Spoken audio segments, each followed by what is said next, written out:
All of these sticky notes have got some data which are name, age, gender and city, but the problem is that this data is not well managed, organized or stored properly. A slight better way to store this data is in a physical copy or notebook, but it will still have some problem. Like if we want to locate a name, then we have to go page by page to do that. Also, there is no way we can sort or filter this data if we store this in a physical copy or notebook. But if we store this data in a database, then it will give us a lot of options and flexibility by which if we want, we can easily find the data. Also, if we want to modify any specific data, we can locate and modify that quickly. The database also gives us option to sort or filter the data based on any specific criteria. And how do we store the data in a database? It's very simple. It's like a table or a spreadsheet where we have some rows and columns. The columns are the properties of the database and the rows are the data records. Database is a core function of Notion and it helps to manage and organize data. Let's see how we can create a database in Notion. There are two ways we can create database in Notion. The first option is creating inline database and the second is the full page database. The inline database is if we select this option, then it will create the database inside the existing page, which is this page. Now if we want to create the database in a completely new page, and this is the option that we need to choose. So for our example also, we'll create the database in a new page. So let's click on that, and as you can see, it has created a new database. We can give a name,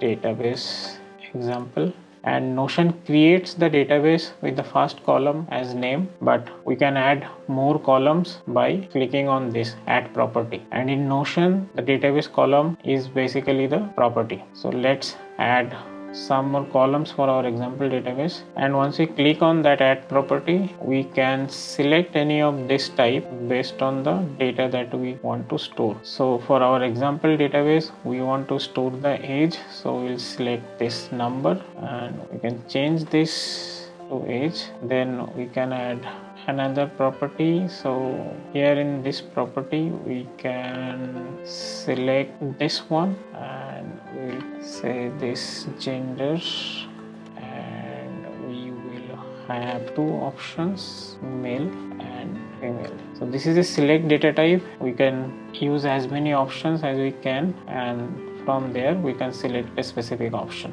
and we will add one more column or property and we will select text this time, and this will be the city. So these are the columns or properties that we want for our database example. However, there are 4 columns or properties of Notion database which I highly recommend you to always add in your database, and those are created by, created time, last edited by, and last edited time. You may ask why this column are to be added. I have some IT background knowledge, and based on my experience I can tell you that these 4 columns can help you in many scenarios and situations. So take my word and add these 4 columns just in your database, and anyhow this is completely free. If you have seen my video on Notion for beginners, there I have mentioned that everything in Notion is a page. In case if you have not seen that video, then you can watch it from there, or I will also put a link in the description. You can watch it from there. And as you might have guessed, each record in Notion database is a page. So essentially the Notion database is a collection of pages. And yes, this is a very powerful building block of Notion. Now let's add some data into our database. So in order to add data into the database, we just need to click on this new. The first column of the Notion database, which is this column, is the name of the page, as you can see here. Let's add some data.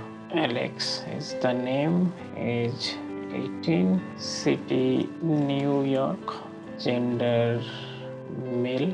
Now to show you one more thing here, as you can see the columns are just displayed like this, but if we want we can reorder. So let's say I want this to be ahead of this, then we can just hold and drag like I did here.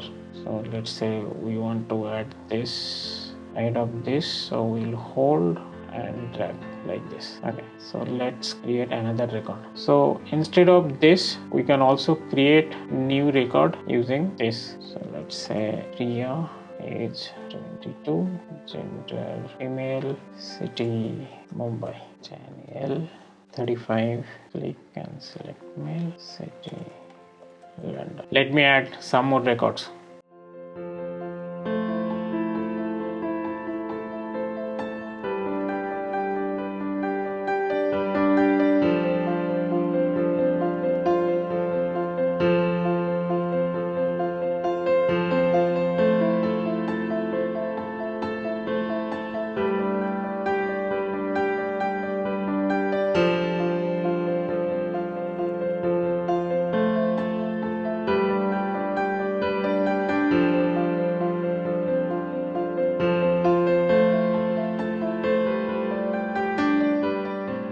So now we have added some test data into our database, and let's see how Notion database can help us to manage, organize and store the data properly. So let's say we want to search a name inside the database. So we can use this search option of the database to do that. So let's say we want to look for this name Rahul, and as you can see, you can quickly find the record into the database like this. So let's say we want to sort the database based on the age. So we can click on this, then select the property, then we can select whether we want to sort it in ascending order or descending order like this. You can also use the database filter option to select specific set of records, and we can select this by clicking on this, and it will only show the entries as you can see here. There are a few more things that we can do from the settings menu. So let's say we want to change the order of the column. So we can click on this and we can rearrange here.